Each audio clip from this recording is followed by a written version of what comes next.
Alright guys, so here's what I've been working on.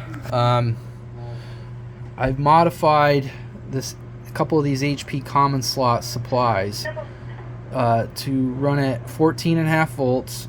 So these are normally 12 volts at 75 amps, but when we go to 14.5 volts, that's going to make them 60 amp supplies. If we go to 240, I haven't done the math, but as you can see there, where is it?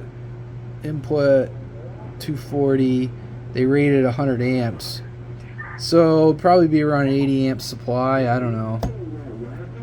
But anyways, what I've done here is I've 3D printed a front.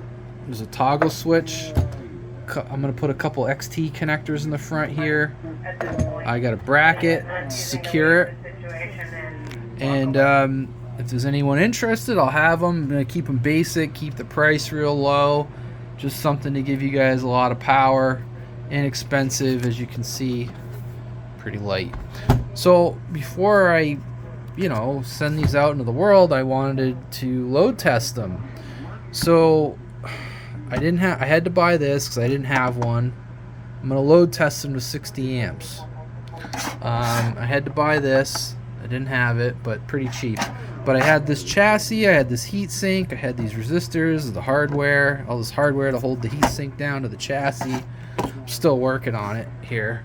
I'm just using what I had laying around the house, or laying in the workshop, I should say. So I'm going to mount this, and I'm going to make a wiring. I'm going to have a plug the power supply into here, and load this to 60 amps to make sure that these are good to go before I send them out to you guys. So anyways, I don't know what I'm going to sell these for, but like I said, the goal is to keep them.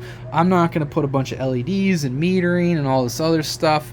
I'm just going to give you a power supply that you can turn on and off, because it just keeps bringing the price up.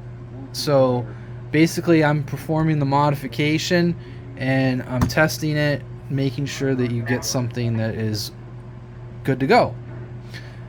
Once I start putting lights and meters and getting all crazy, it just starts driving the price up. But these should be good power supplies.